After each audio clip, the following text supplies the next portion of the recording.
Hey guys, welcome back to my channel. आज हम वाराणसी के कुछ घाटों के दर्शन करेंगे। नॉर्मली वाराणसी को घाटों और मंदिरों का शहर कहा जाता है।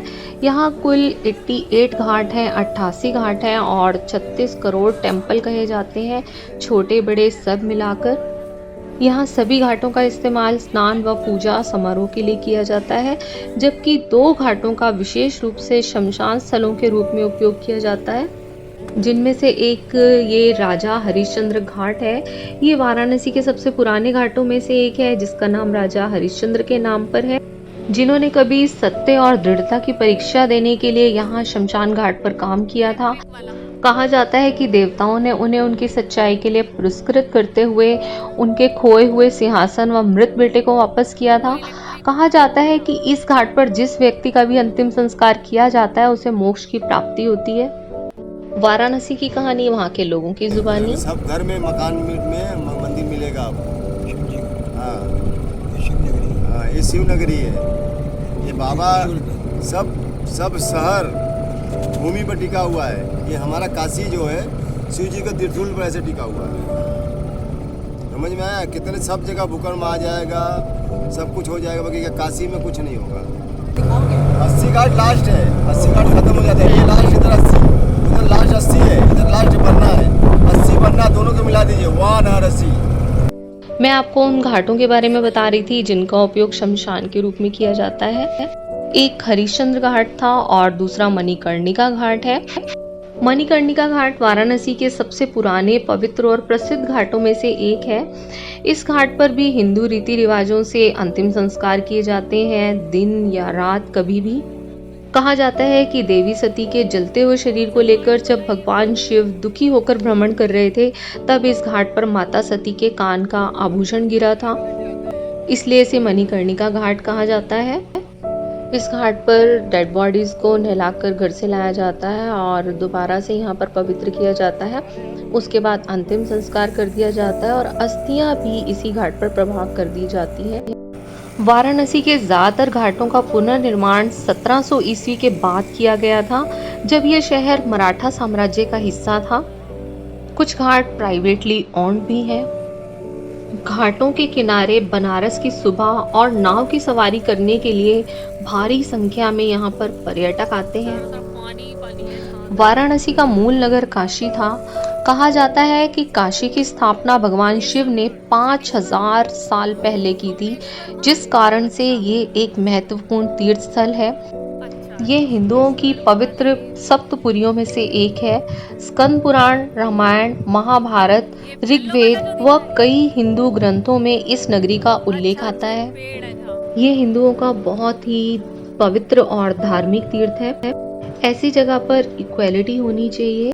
कौन कहाँ से आ रहा है, कौन कैसा है, ये सब नहीं, बल्कि सबको इक्वल नज़रिए से देखा जाना चाहिए।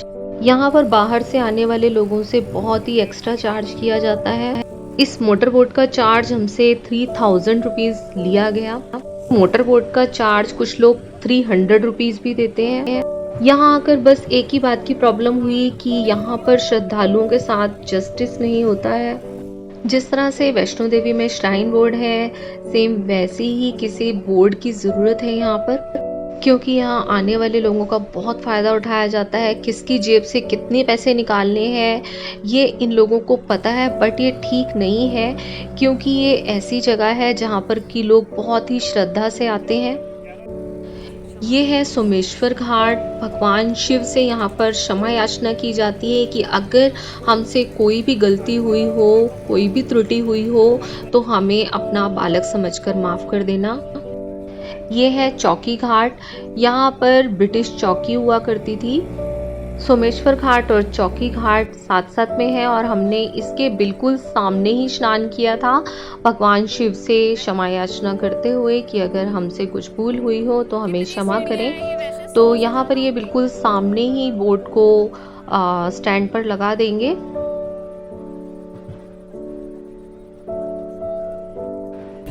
तो आज हमने काशी के स्नान का पुण्य भी लिया, जो कि बहुत ही किस्मत से मिलता है।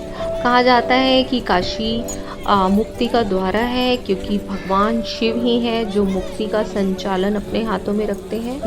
तो हम यहाँ पर स्नान करने के बाद निकल चुके हैं और घाटों के दर्शन करने के लिए घाटों पर ही सीढ़ियाँ भी बनी हुई हैं। अगर आपको किसी मंदिर के दर्शन करने हैं तो आप घाटों से ही सीढ़ियों से ऊपर जाकर उस मंदिर के दर्शन कर सकते हैं। ये घाट औरंगजेब ने बनाया था जब उसका शासन था। समय बदला, शासक भी बदले और सभी ने अपने अकॉर्डिंग यहाँ पर अलग अलग घाटों का निर्माण भी किया और औरंगजेब ने यहाँ मस्जिद भी बनवाई। यहाँ पर मुंशी प्रेमचंद जी ने अपनी कई रचनाएं भी रची और ये बिल्कुल सामने नजर आ रहा है मुंशी प्रेमचंद घाट। बहुत दूर है तो क्लियर तो नहीं नजर आ रहा है। उसके साथ ही जो रेड कलर में मंदिर नजर आ रहा है वो है शीतला घाट और उसके साथ ही वाइट कलर का मंदिर है वो है दशाश्वमेध घाट। इस मंदिर को ब्रह्मा जी ने भगवान शिव का स्वागत करने के लिए बनाया था। यहाँ पूरे ब्रह्मांड के लिए आरती की जाती है। ये सबसे शानदार घाटों में से एक माना जाता है और ये काशी विश्वनाथ मंदिर के बेहद करीब है। कहा जाता है कि यहाँ राजा दशरथ ने भी 10 यज्ञ करके स्नान किया था। अगला घाट है राजेंद्र प्रसाद घाट।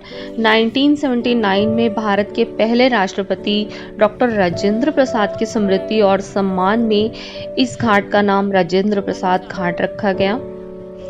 3री शताब्दी में नागा राजाओं ने यहाँ घोड़े की बलि दी थी। इसे घोड़ा घाट भी बोला जाता है। समय समय पर यहाँ शासक बदले और साथ ही घाटों की संख्या भी बढ़ती गई। नेक्स्ट घाट है मीर घाट। ये घाट भी प्रमुख घाटों में से एक है। इस घाट पर शक्तिपीठ विशालाक्षी माँ व बाबा विश्वनाथ जी का मंदिर स्थित है। इसकी स्थापना स्वामी करपात्री जी ने की थी और आजकल भारत के प्रधानमंत्री नरेंद्र मोदी जी का ड्रीम प्रोजेक्ट श्री काशी विश्वनाथ धाम का निर्माण कार्य जोरों से चल रहा है। ये घाट से काशी विश्वनाथ मंदिर जाने का रास्ता है। नेक्स्ट है सिंधिया घाट, जिसे कि माधवराज सिंधिया ने अपने शासनकाल के दौरान बनवाया था। इस तरह से घाट पर अलग अलग तरह के घाटों का निर्माण राजाओं के संरक्षण में होता रहा है। जब बारिश बहुत होती है तो गंगा नदी का पानी भी उफान पर होता है, इसलिए इतनी सीढ़ियाँ आपको हर जगह नजर आएंगी हर एक घाट पर। नेक्स्ट है गंगा महल घाट। इसका निर्माण 1830 ईस्वी में नारायण वंश द्वारा कराया गया था। क्योंकि ये महल घाट पर बना है इसलिए इसका नाम गंगा महल घाट रखा गया। इसका उपयोग अब शिक्षण संस्थानों द्वारा किया जाता है। नेक्स्ट है संकटा घाट। यहाँ पर भक्तों को संकटों से मुक्ति मिलती है। इतने सारे घाटों के बारे में जानकर मन बहुत खुश हो रहा था और मन हो रहा था और भी जाने। और ये नेक्स्ट है ब्रिजनवा पैलेस। ये भी किसी राजा का महल हुआ करता था कभी। यहाँ पर ठहरने के लिए राजा महाराजा बनवा दिया करते थे। इसका एक दिन का रेंट 20,000 रुपीज है और कहते हैं कि बहुत ही शानदार बना हुआ है। बस ये रेनोवेट किया गया है, बाकी ये वैसे के वैसे ही खड़े हैं। ये है दिग्पतिया घाट। कौसट्टी घाट के निचले हिस्से को 1830 में दिग्पतिया के राजा ने बनवाया था। 64 योगिनी छवियों में से 16 वर्तमान में वाराणसी में मौजूद हैं। यह है पांडे घाट, जिस पर कि एक पैर पर खड़े होकर भक्तों ने भगवान शिव की उपासना की थी। इसके साथ ही है राजा घाट और राजा घाट के बिल्कुल साथ में ही है नारद घाट, जहां पर कि नारद जी ने स्नान किया था। इसका पूरा नाम कुवई घाट है। इसका निर्माण 1788 में दत्तात्रेय स्वामी द्वारा किया गया था। ये घाट भी परम पावन घाट है। नारद घाट के पास ही है मानसरोवर घाट, जहाँ की शिव और पार्वती ने स्नान किया था अपनी यात्रा के दौरान। ये है केदार घाट। केदार घाट बहुत ही रमणीय व पवित्र घाटों में से एक है। यहाँ पर महाकुंभ में साउथ इंडियन लोगों के नहान का भी विधान है। तो यहाँ पर कुंभ के दिनों में बहुत ही संख्या में साउथ इंडियन लोग देखे जा सकते हैं। कहते हैं कि यहाँ पर तुलसीदास जी की खड़ाऊ भी पाई गई थी। तो ये घाट बहुत ही पवित्र घाट है और इसकी मान्यता बहुत ज़्यादा है। केदार घाट के बिल्कुल साथ में ही विजयनगर घाट भी है। वाराणसी के 88 घाट हैं, तो सबके बारे में बताना तो पॉसिबल है नहीं। तो जब हम बोट से उतरे तो हमने फिर भोले बाबा को जल भी अर्पित किया। ये एक बहुत ही सुखद अनुभव था। तो गाइज़, अगर आपको मेरी ये वीडियो पसंद आई हो तो लाइक कीजिएगा, शेयर भी कीजिएगा। न्यू है मेरे चैनल पर सब्सक्राइब करना ना भूलिएगा विद बेल आइकन। तो टेक केयर। हर हर महादेव। Bye bye.